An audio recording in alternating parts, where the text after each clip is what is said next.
Salut à tous, bienvenue dans le FC Stream Team. Et cette semaine, je suis très content, mais vous imaginez pas combien je suis content d'être avec Julien Pereira pour une raison simple. Est-ce que tu sais laquelle? Je sais pas, mais j'imagine que c'est une vanne. Eh non, mais on est 4 jours après le titre de Lando Norris. Moi, j'ai envie de parler des choses qui comptent. Donc, j'ai envie de savoir, Jap, parce qu'avec Martin, ça, c'est pas possible. La F1, je sais pas. Déjà que le foot, c'est compliqué. Déjà que le foot, c'est compliqué. À la Formule 1, je vous raconte pas. Est-ce que Lando Norris est un beau champion du monde? La fameuse. Moi, j'ai déjà répondu à cette question sur Eurosport.fr. C'est vrai. Et avec un « et alors ?» avec ses faiblesses et tout Exactement. ça. Et la question est, c'est quoi un beau champion du monde? C'est quoi un beau champion du monde? C'est pas sûr que ce soit Lando Norris. non, mais en vrai, je pense que on saura. Moi, je vous dirai ce que je pense de Lando Norris l'année prochaine. Ah bon? Oui. Tu peux nous le dire maintenant? Ah bah oui, parce qu'en fait, non, mais Max Verstappen est largement au-dessus. Lando Norris, il y a quelque chose d'attendrissant parce que c'est pas le pilote tel qu'on l'imagine. Et justement, ce dimanche-là a fait beaucoup pour lui, je trouve. C'est-à-dire de montrer qu'il avait aussi ses failles et qu'on pouvait gagner en ayant des failles. Mais j'attends de voir s'il est capable de s'imposer maintenant en champion. C'est-à-dire que normalement, quand tu es champion du monde une fois, si tu veux durer, c'est que la deuxième année, tu vas être très fort. Que ce soit pas juste un Jenson Button ou un Jacques Villeneuve avec tout le talent qu'ils avaient et d'avoir un type qui dure. Voilà. On n'est pas dans les fous du volant, mais on avait quand même envie d'en parler. Alors oui, et on est jeudi. Cette émission est exceptionnellement tournée jeudi parce que Martin et moi ne sommes pas là ce week-end. Alors Martin n'est même déjà pas là ce week-end. Martin et moi sommes au Micro d'Or. C'est une remise de prix pour le monde de la télévision. Et Martin, il est nommé. Alors je vous promets quelque chose, c'est que je vais le suivre à la trace pendant 48 heures, téléphone en main, et qu'il restera quelque chose de ce week-end. Tu vas réussir à le suivre? Bah remarque, il faudra suivre la trace de ski. Ah oui, non, mais je ne vais pas faire de ski, moi. Ah non, j'ai pas fait de ski. Pourras pas le suivre. Ça fait 20 ans que je n'ai pas fait de ski. Tu vois, il y a des moments, c'est comme Lando Norris, tu vois. Je sais où je suis bon, je sais où je ne suis pas bon. En l'occurrence, au ski, faut pas tenter. Et puis tu as les chevilles fragiles. Puis ouais, mais tu risques rien les chevilles parce que c'est les genoux. Et j'avoue que me faire un genou avant les vacances d'hiver. Enfin, sachez qu'il restera quelque chose de ce week-end avec Martin, aussi bien ce qu'il y aura dans son assiette, ce qu'il y aura le soir de la remise de prix, parce que évidemment, je serai pas loin pour le filmer quand il sera déçu ou content. Donc voilà, il y aura de quoi discuter de ça la semaine prochaine. On la mettra dans l'émission, la séquence même. Ah bah oui, déjà que j'ai mis la dernière fois sa chute en bête somme, je vais quand même pas me gêner pour mettre les aventures de Martin à la montagne. On a hâte.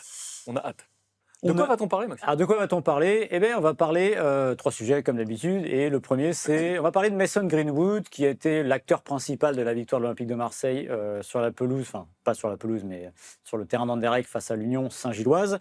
La question est simple, est-ce que Mason Greenwood peut être considéré aujourd'hui comme l'un des meilleurs joueurs d'Europe? Deuxième sujet, on parlera de Xabi Alonso. On s'est permis d'inventer un mot, le mot incoachable. Le Real Madrid est-il incoachable, notamment par ce type d'entraîneur très tacticien? C'est la question qu'on va se poser en deuxième sujet. Enfin, on parlera de Coupe du Monde. Alors, vous avez peut-être suivi la semaine dernière, vous étiez nombreux à nous avoir suivis pour un live qui a duré 3h30 autour du tirage au sort, 3h20, par contre, il y a un peu d'inflation.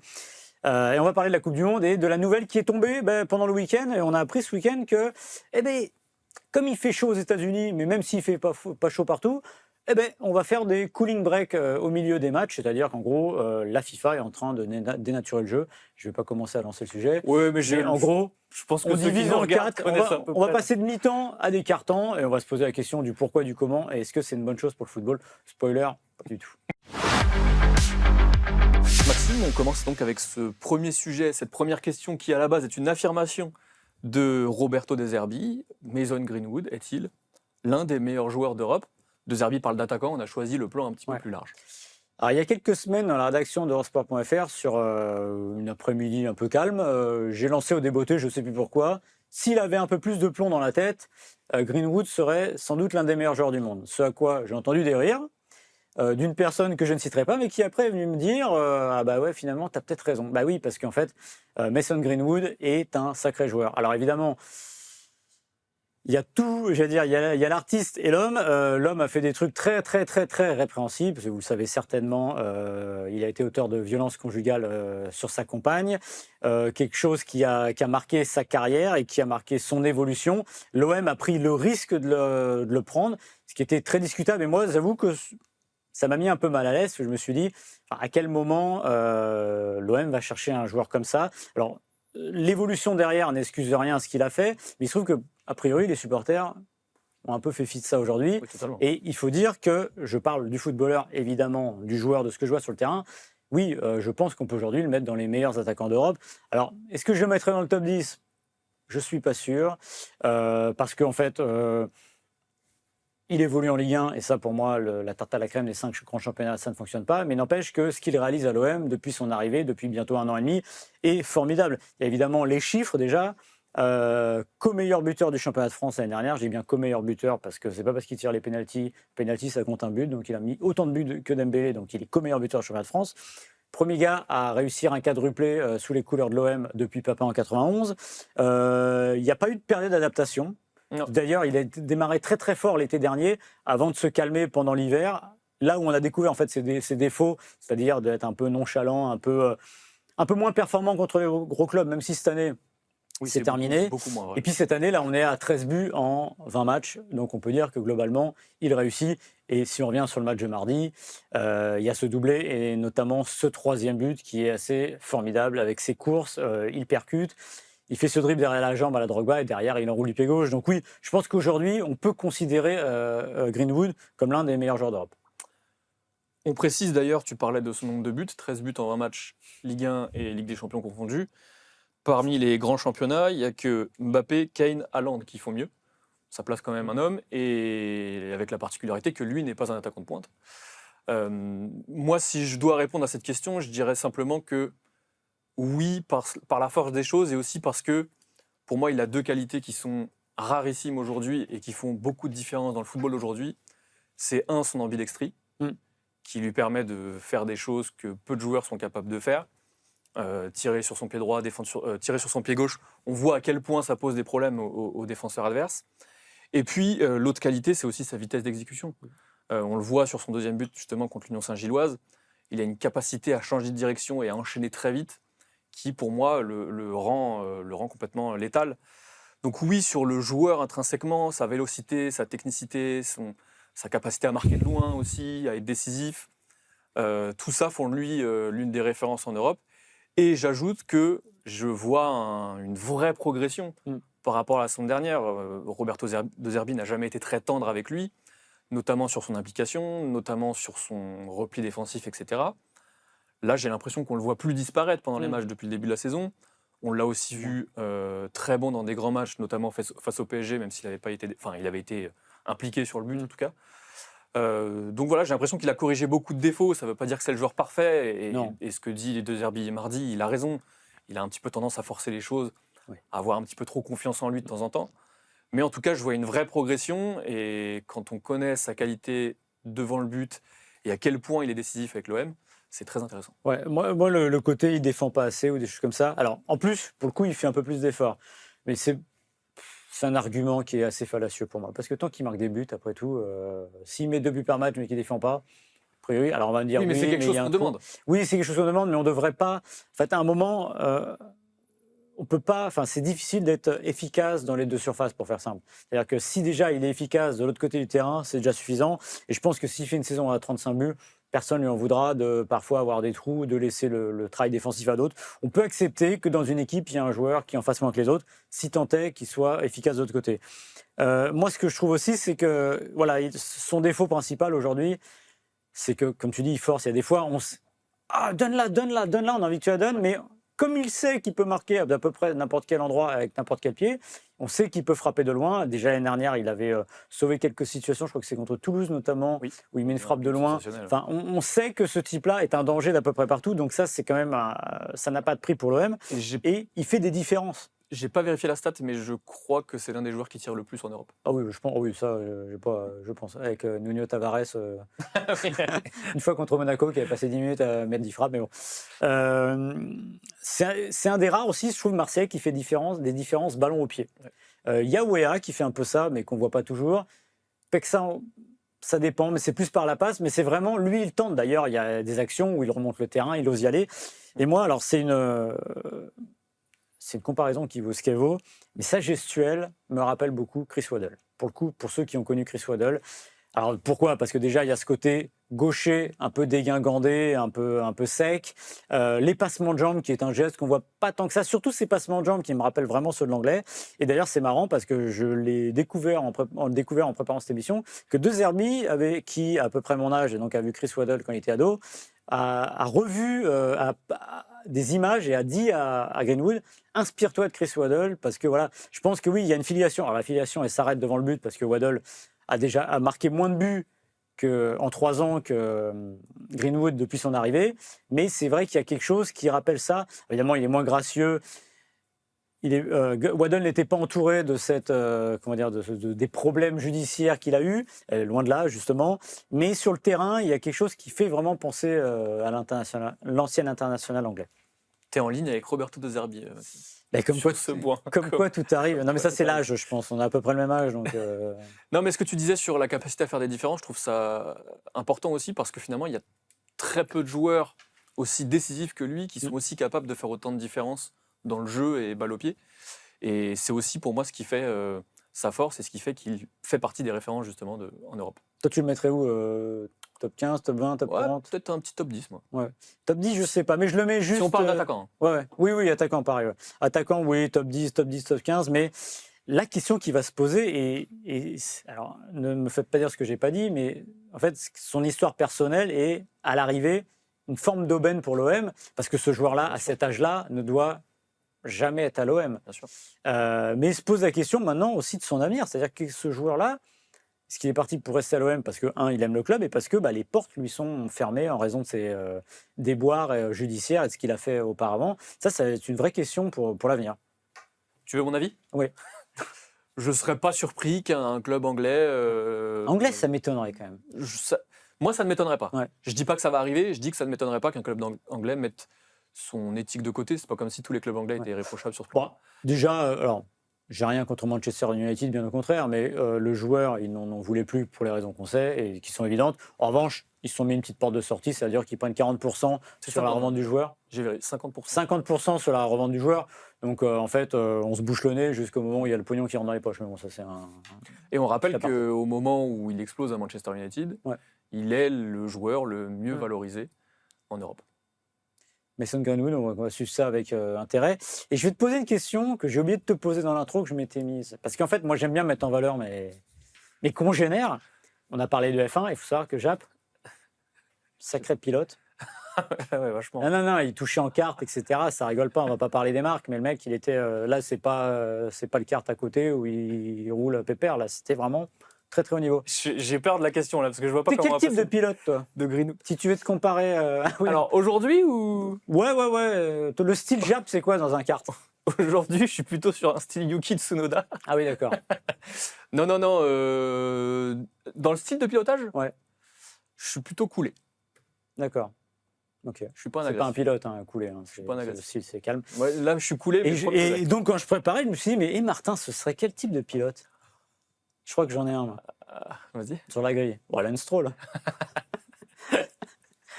C'est presque un compliment. Ouais, bon.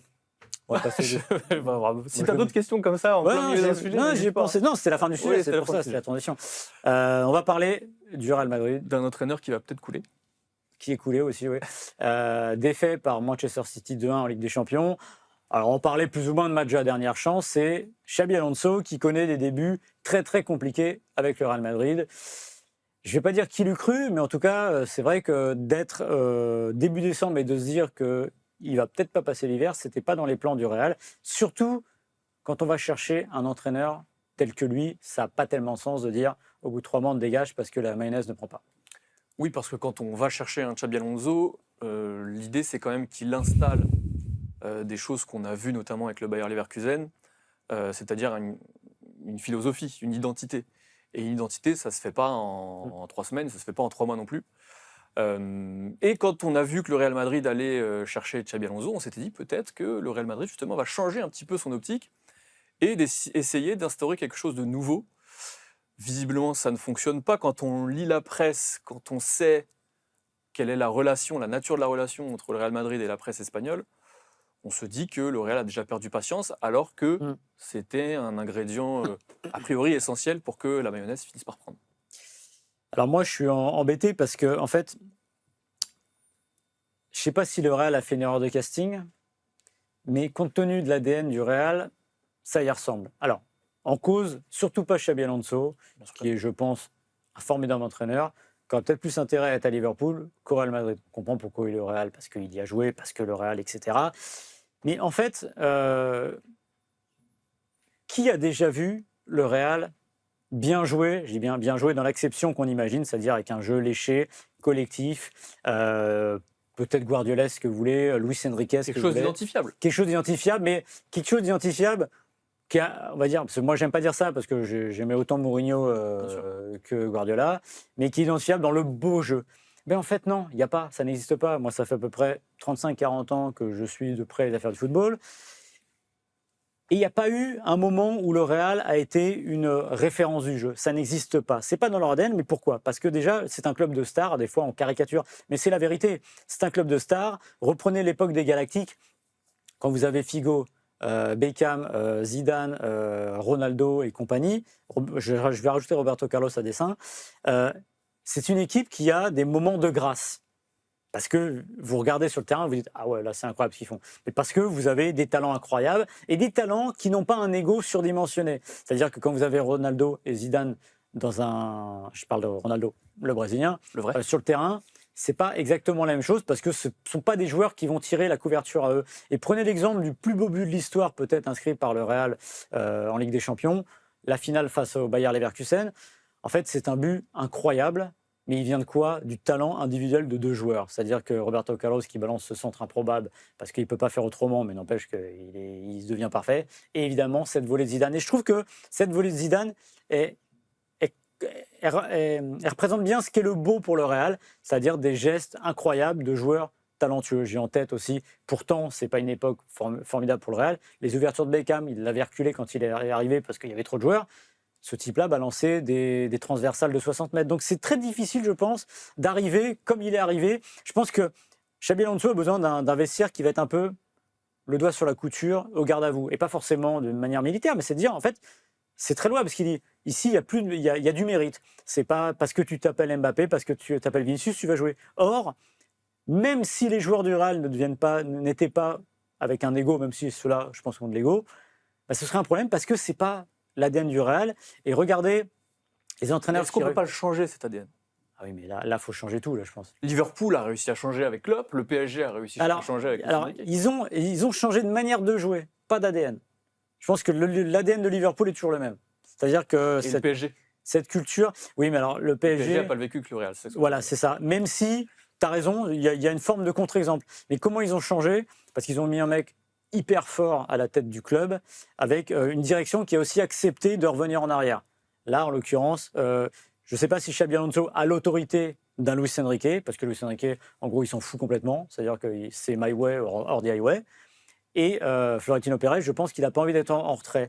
Donc le problème, pour moi, il est là. Et si je finis avec ça, si vous prenez 3 entraîneurs marquants, pour moi, du Real, je vais en mettre 4 même, du Real sur les 25 dernières années, Del Bosque, c'est pas un esthète. Zidane, c'est pas un esthète sur le banc. Ancelotti, c'est pas un esthète. Et Mourinho, c'est tout sauf un esthète. Alors Mourinho, c'est un peu moins bien marché. Mais ce que je veux dire par là, c'est que je pense que le Real n'est pas forcément fait pour des entraîneurs dogmatiques. Moi, ce que tu disais sur la direction et sur ce qu'il faut pour que ça fonctionne, c'est pour moi le principal argument. On parle souvent d'institutions fortes. On a souvent dit que le Real, si ça fonctionnait aussi bien, c'est aussi parce que c'était une institution forte, pardon.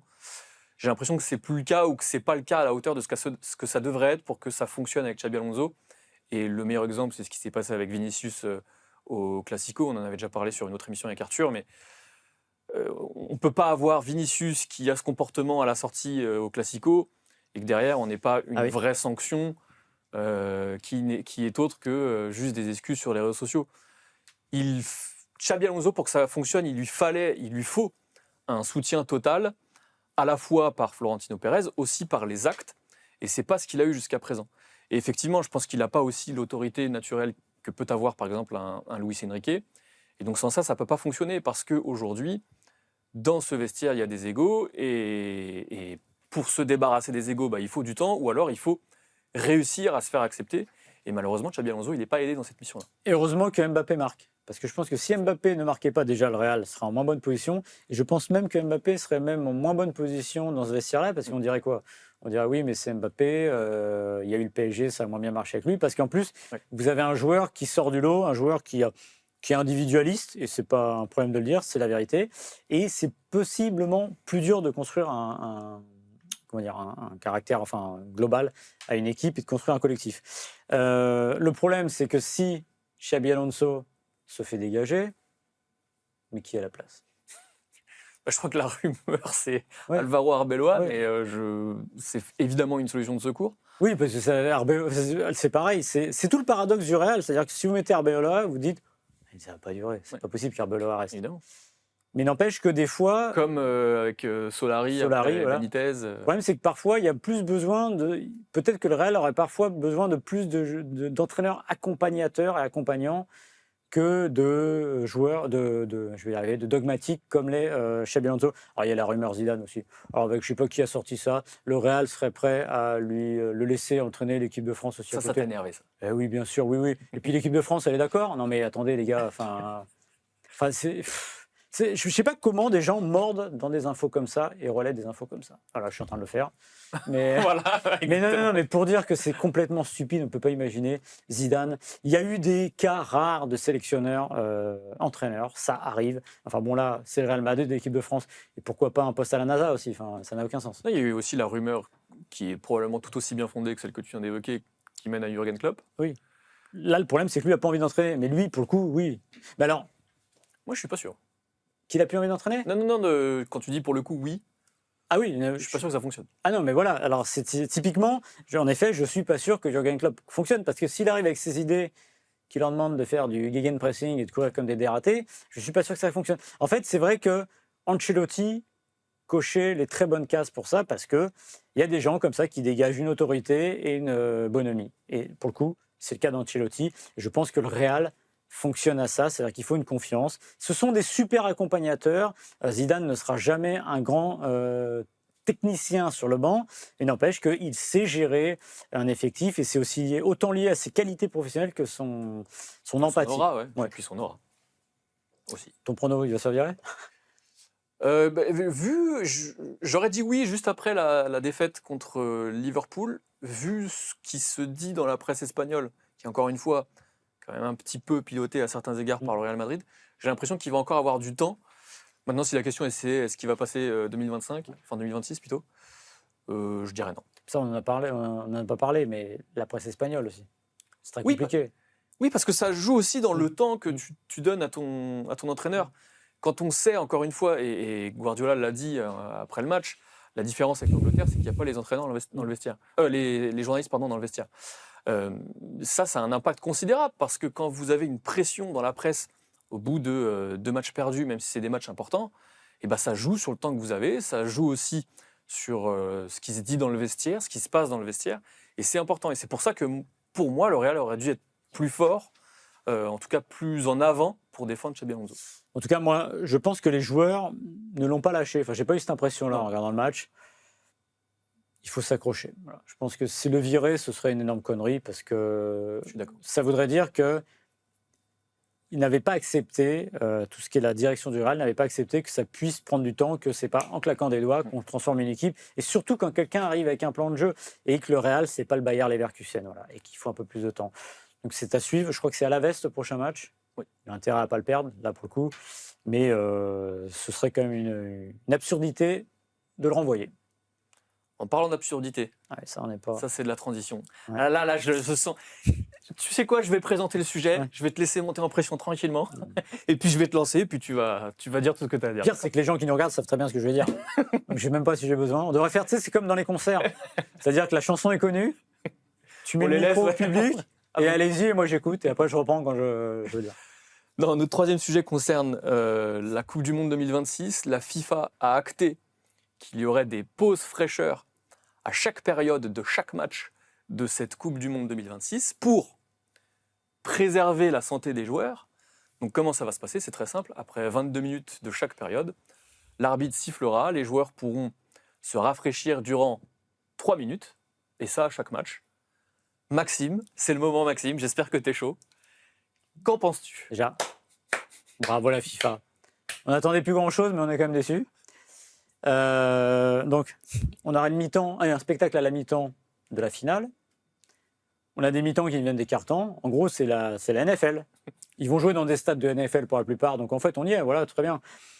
En fait, moi, je déteste qu'on prenne pour un con.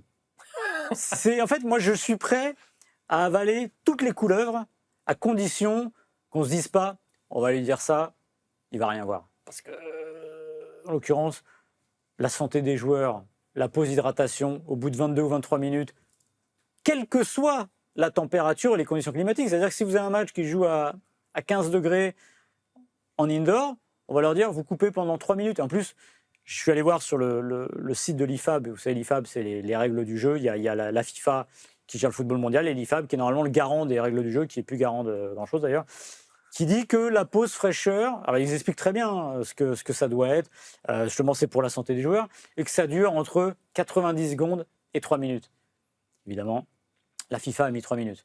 Alors, c'est pas pour la santé des joueurs, c'est juste pour foutre des pubs pendant 3 minutes au milieu des matchs. Moi, ça me pose problème, même si je suis pas dupe, voilà, c'est que ça dénature le foot en fait. C'est-à-dire que vous dénaturez ce qu'est le football. Le football est un sport, non pas qui joue à 11 contre 11 avec les Allemands qui gagnent à la fin, mais c'est un sport qui se joue sur 2 périodes de 45 minutes plus temps additionnel. Voilà. Là, au bout de 22 minutes, vous allez couper, vous allez mettre 3 minutes qui ressemblent à un... C'est un carton de NBA, par exemple, c'est-à-dire qu'on coupe et on repart. Alors, quid des momentum? Une équipe qui domine pendant 22 minutes, qui est dans un moment important, on va dire, on arrête là, vous avez 3 minutes, mais juste pour boire. Parce qu'en plus, il est dit sur le texte de l'IFAB que ce n'est pas un moment pour faire une coaching session. Donc l'entraîneur n'a rien à dire. Voilà, ça j'attends de voir. Évidemment que l'entraîneur viendra et que ça va être comme un temps mort. Pour la dans simple lequel... et bonne raison que c'est impossible à contrôler. Vous ne pouvez pas... Oui, et puis ça n'a pas de sens. Oui. Et pour coup, ça n'a pas de sens. Vraiment, ça n'a pas de sens parce que si les joueurs sont là, autant y aller. En fait, moi, ce qui m'agace, c'est qu'encore une fois, c'est le fond et la forme. C'est-à-dire qu'ils aient décidé ça, très bien. Je suis pas pour. Mais de nous dire que c'est pour la santé des joueurs, non, il faut arrêter simplement qu'il y a besoin. En plus, je pense qu'on est dans une accélération du besoin de pognon qui n'a jamais été aussi marquée. C'est-à-dire que c'est exponentiel. C'est-à-dire que les diffuseurs, évidemment, qui ne vont pas se plaindre de ça. M6 qui diffuse en France, et peut-être s'ils revendent d'autres médias, ils placent 3 minutes de pub. Pour eux, c'est Byzance. Mais à un moment, en fait, on ne se soucie pas des joueurs là-dedans, c'est pas vrai. On se soucie surtout des caisses de la FIFA et les caisses de ceux qui ont investi. On ne se soucie pas des joueurs, déjà pour plusieurs raisons. Parce que si on s'en souciait vraiment, peut-être qu'on aurait acté ou cherché des solutions beaucoup plus tôt que 6 mois avant la compétition. Et surtout, qu'est-ce qui prouve que ces pauses fraîcheurs-là vont préserver la santé des joueurs? Les joueurs, ils n'attendent pas les pauses pour s'hydrater. Donc si la solution, c'est juste de leur permettre de boire un coup, non, c'est pas du tout ça la solution. Et puis surtout, si on voulait préserver les joueurs, on ferait des calendriers moins lourds, avec moins de matchs et donc avec des Coupes du Monde aussi restreintes qu'elles l'étaient il y a quelques années. Donc non, ça ne tient pas debout.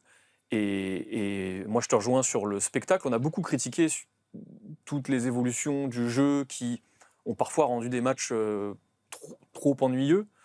Là, j'ai vraiment peur que ça casse du rythme, notamment en deuxième période, où on a l'habitude de voir les équipes dominantes prendre le dessus parce que la fatigue joue, etc. Là, j'ai peur que vraiment, ça casse le rythme et que ça affecte vraiment le coefficient de spectacularité, j'allais dire, des matchs de football. Et j'ai même l'impression que c'est la décision sur les 10-15 dernières années qui va le plus affecter ce qu'est le football, ce qu'est l'ADN du football. Et la VAR, quand même. Enfin, le VAR, pardon. C'est vrai qu'il y a le VAR. Mais, non, mais et au-delà de ça, alors, je ne dirais pas le contraire. Mais le VAR touche moins au jeu, je trouve. Touche moins à l'intensité. Ouais. Même si, effectivement, quand vous avez une pause VAR de 8 minutes, c'est problématique. Non, ou les mains. Ah oui, non, je ne parlais pas sur le timing du jeu. Ouais. Et comme tu dis, pour la santé des joueurs, le football, c'est un sport à haute intensité, mais sélective. C'est-à-dire qu'un footballeur passe quand même, peut-être 70%, 80% du temps à trottiner ou marcher. C'est-à-dire qu'il n'est pas dans un effort intense tout le temps. Donc au bout de 22 minutes, avoir besoin de boire, je ne suis pas sûr. Alors, parlons de la météo, parce que, évidemment, moi j'étais le premier à dire ici qu'il fait très chaud aux États-Unis, à peu près globalement partout, hormis sur la côte ouest, donc vers Vancouver et Seattle, où là c'est océanique. Sauf qu'il y a deux choses. J'ai regardé, il y a 4 stades qui sont couverts. Donc Atlanta, Los Angeles, Dallas, Houston. Donc dans ceux-là, on peut mettre un petit coup de frais. Il ne va pas faire 40 degrés. Autre chose qui n'était pas encore vue la semaine dernière, c'est que 43 matchs vont se jouer en pleine nuit en France et donc souvent en soirée aux États-Unis. Par rapport à la Coupe du Monde de 94, ça fait moins de matchs qui vont jouer à midi ou à 15h sous le cagnard.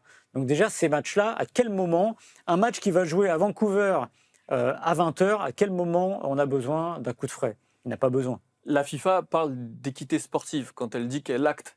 Non, mais je précise juste.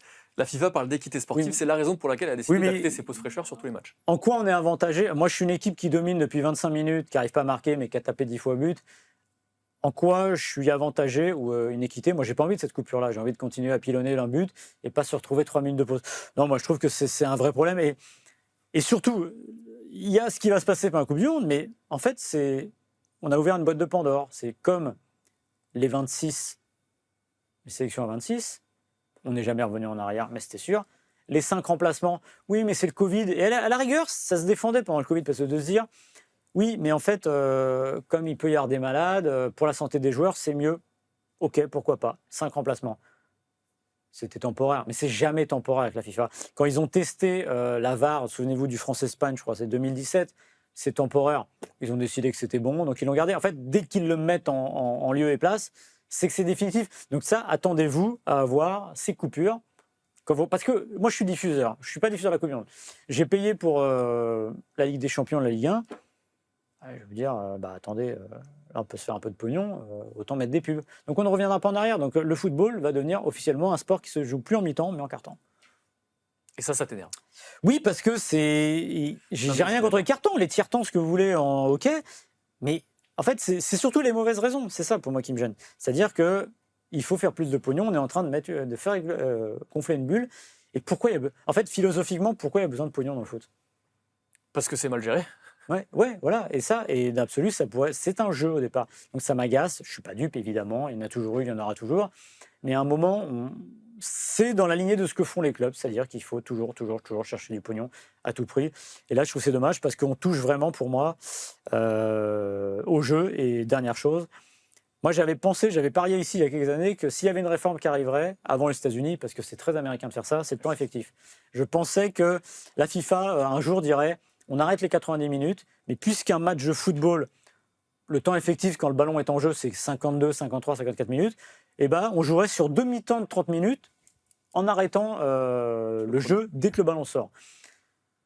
Ça, moi, je préférerais presque ça, je dis bien presque ça, parce qu'au moins, ça aura un intérêt, c'est-à-dire qu'à 10 minutes de la fin, quand il y a un coup franc qui est à 20 mètres, regardez, mettez votre chrono quand un coup franc part, enfin un coup franc est sifflé, en général, il y a plus d'une minute. Une minute, c'est une éternité. Si vous coupiez le chrono là, ça donnerait plus de fluidité dans le jeu. Mais il y a aussi une forme de paradoxe dans tout ça. Alors, c'est pas un paradoxe parce qu'effectivement, tu l'as dit, il va y avoir des retombées économiques qui vont être énormes pour les diffuseurs et donc pour la FIFA. Et a priori, quand il y a de l'argent, la FIFA fait jamais machine arrière. Mais on a toujours tendance à dire, et dans tous les sports, pas que dans le football, que maintenant il faut s'adapter à la nouvelle génération, qu'il faut essayer de faire des choses plus courtes, etc. Là, si on met ces 2 coupures de 3 minutes, plus ça réduit pas le temps du match. Le temps additionnel strict, on va avoir des matchs qui vont durer 110, 120 minutes. Et donc, on est un petit peu à l'inverse de ce qu'on disait. Et puis, si je puis me permettre, la coupure à la 22e minute, c'est plutôt pour les gens qui ont besoin de vider leur prostate. Et généralement, c'est pas les jeunes. Donc voilà, c'était mon analyse éclairée du problème. C'est une très belle chute à ce sujet. Voilà, et voilà. Parler de la prostate des gens. Exactement.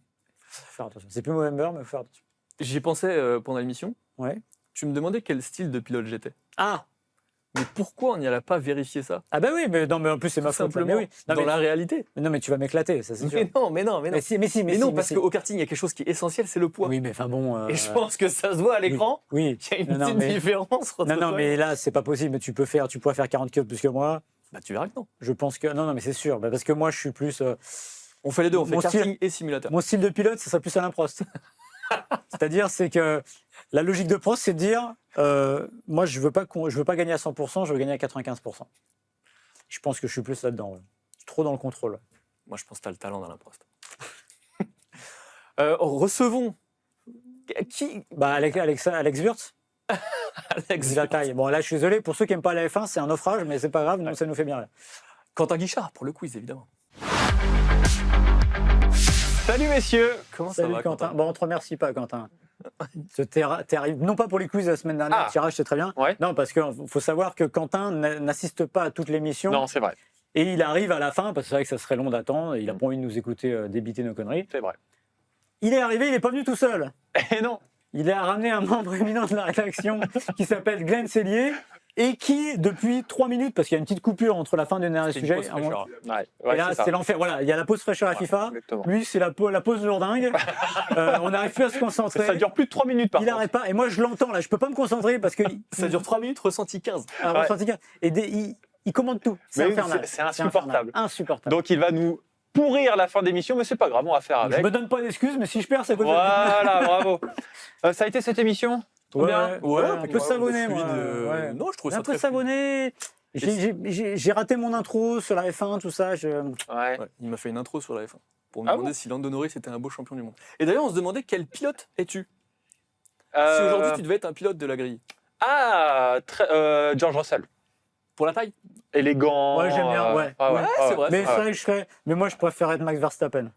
Mais je viens de dire Alain Prost tout à l'heure, donc si vous voulez suivre son Ouais, nom. vas-y, cite-les tous, hein, c'est pas grave. Ayrton Senna aussi, Michael Schumacher.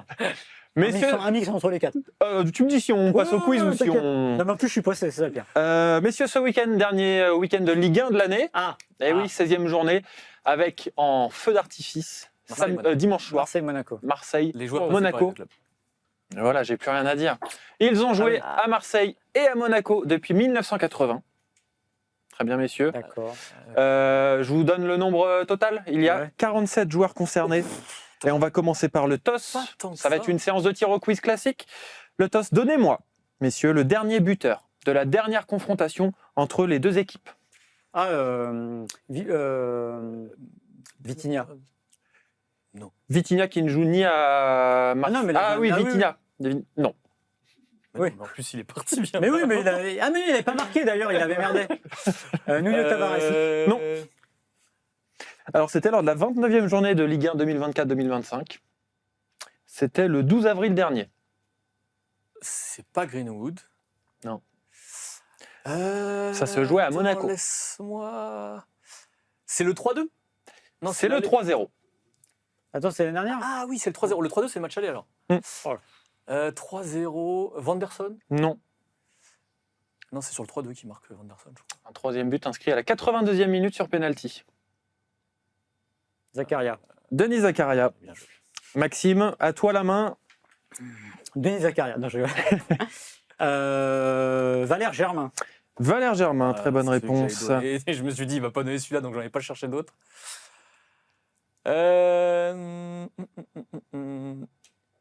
Faut être stratégique là.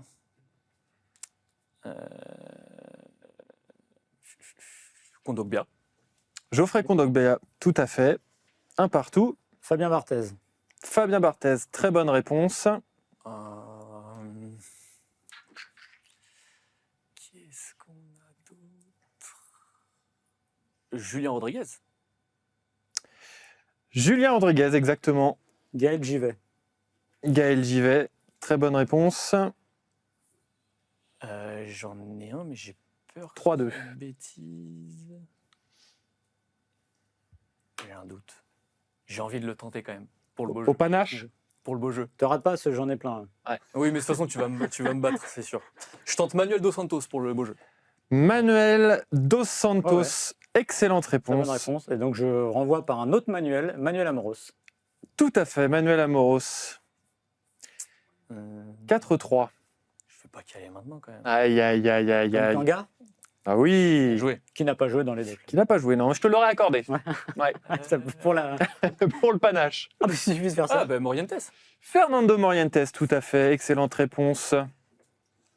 4 partout, attention. Sonny Anderson. Sonny Anderson, très bonne réponse. Attention, Jap.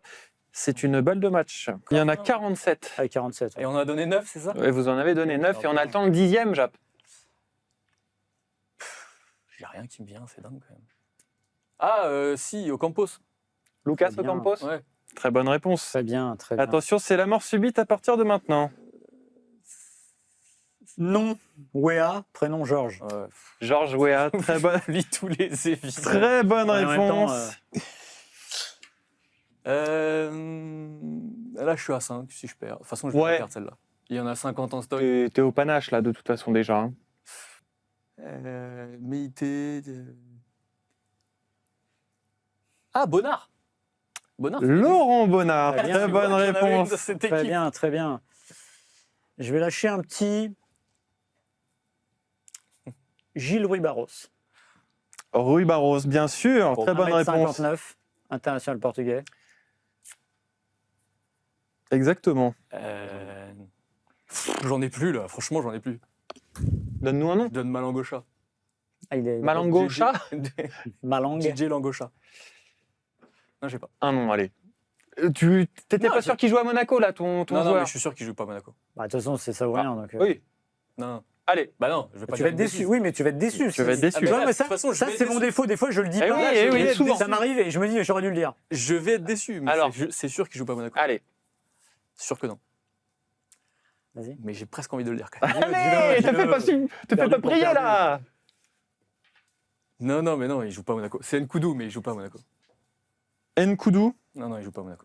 Mais- Nkoudou. Si, Georges, Kevin, Ouais. Nkoudou. si, si. Excellente réponse. Il joue à Monaco, Si, si. putain, j'avais un doute. Très bien. Il joue à Monaco en 2019, Georges Alors là, le Kevin. prochain, je vous dis tout de suite, j'en ai plus là. Allez, on va aller sur Franck Sauzet. Bah non, sur Franck Sauzet, bien sûr. Allez, on retourne sur Jap. Non, mais là, j'en ai plus. Tu vois, t'as bien fait de le Mais dire. oui. J'en ai plus. Bon, t'es allé nous chercher un Georges Kevin Nkoudou, tu vas bien nous... Il y en a des beaucoup Non, mais là, plus Tu veux que je évidents. te dise les noms qui me passent par la tête? Mais oui, mais c'est ça le terrible. Bah vas-y, donne-moi le Les premier noms qui te passe par la tête. c'est Amalfitano, c'est des mecs comme Ouais, ça. ouais, Je sais pas pourquoi mon cerveau il clique pas sur des mecs Ouais. évidents. ouais. Bah propose Amalfitano, j'en sais rien. Non, non, Amalfitano, sûr que non. Je dirais Allez. pas de bêtises. Allez, J'ai pas envie vas-y. de dire Allez. de bêtises. Non, je dirais pas de bêtises. J'ai pas de nom. Il a perdu alors. Bon, il On peut y abandonne. aller Allez, Maxime, on t'écoute, vas-y. Porato, Ah oui, Porato. Stéphane Porato, oui. Dimeco, Eric Dimeco, oui. Boli, Ah, Boli. Oui. Oh, j'ai pu oublier Boli. Lucas Bernardi. Lucas C'est Bernardi, lui oui. que je pensais. Et lui, je l'ai pas par contre. Georges Weah, je l'ai dit. Lui, tu l'avais pas non plus. Oh là là, Stambouli. c'est honteux. Stambouli. Henri Stambouli, oui. Alors, il y en a un, je viens de montrer à la Jap. Il y a un certain Pierre-Emerick Aubameyang, quand Ah même, gentiment. Fred Brando. Brando, bien sûr, Frédéric Brando. Edouard Cissé. Je crois qu'il y a un. Gengini. Gengini, oui, Bernard Gengini, Ouais. bien sûr. Stopira. Mais Julien Stopira, je crois. Stopira, j'ai pas Stopira, non. Mais c'est pas le Yannick. Non, j'ai pas Stopira. On ira vérifier parce que je crois qu'il y a ça. Et ouais, je pense que c'est Patrice Evra. Nkoulou. Nkoulou, oui. Nkoulou. Nkoulou, oui. Tristan Val. Nicolas Oui. Nkoulou. Ah oui, Patrice Evra, ouais. Patrice Sévra, Edouard Cissé, Edouard Cissé, William Vainqueur, Ouais. Putain, Edouard Cyril Cissé, Roll. Je pense que j'ai fait toute l'équipe. sauf Franck Passy, Benjamin Mendy, Franck Passy, évidemment. eh oui. Marcel Dib. Kamel Meriem, Marcel Dib. Marcel Dib. oui, Je ne l'ai pas Marcel Dib, mais c'est depuis 1980. Ah ouais, non, c'est les années 90. C'est Hein honteux. Ah non, mais Marcel Dib, c'est fin des années 80. Il a joué en D2 à Marseille. Ah non, c'est sûr. Ah, c'est peut-être qu'en Ligue 1 ton quiz. Ouais, c'est Quiz Ligue 1. Ah ouais, mais ça, c'était pas. Alors, tu vois, je peux dire, si je l'avais perdu, Marcel Dib. Ah, Stopira, c'est avant Ah oui. 80. Excusez-moi d'avoir un peu de background. Bon, Ouais, c'était c'est un beau honteux. match. Non, c'est honteux, c'est honteux. 8-7. Non, mais là, c'est vrai que j'étais assez. Rien qu'au C'est Bameyang. marrant d'ailleurs de se dire, ça joue un 1-1, et hormis si je fais une connerie, si je tire à côté, Eh ouais, je sais que. Voilà. Mais j'aime bien ces quiz-là. Pas de regret, Jap? Non, non, pardon. Bon, non, mais 8-7, le score est. Mais Aubameyang, c'est honteux quand même. Oui, c'est honteux. De toute façon, c'est pareil, mon cerveau, il était reparti sur Ribaro. Mais oui, c'est Ah oui, je repars sur les anciens. J'étais en 2009, 2010. avec- Bon, ben, merci. Merci, messieurs. Bah, Glenn est parti avant la Glenn fin. s'est barré. Hein, Et d'ailleurs, tout de suite, on sent qu'on est mieux là. on est mieux dans le On studio, ouais. respire. Ouais. Parce qu'il a eu un temps d'attention qui ne dépasse pas les 2 Ouais. minutes. Bon, alors, lui, il n'a pas joué à Marseille ni à Monaco. Ça arrivera peut-être. On va souhaiter la bienvenue au petit Félix. Bienvenue, Félix, ouais. Voilà. Bienvenue. Peut-être qu'un jour, il jouera dans un des deux clubs. Son père sera son manager. Et peut-être qu'un jour, on lui montrera ces images. Exact. Où on Et lui a on- dit bonjour. On espère Eh ouais. qu'on On aurait été les rappellera de nous. premiers à penser à lui. Voilà. Et ça, c'est beau. Eh bien, à la semaine prochaine. Ciao. Ciao. Salut les gars.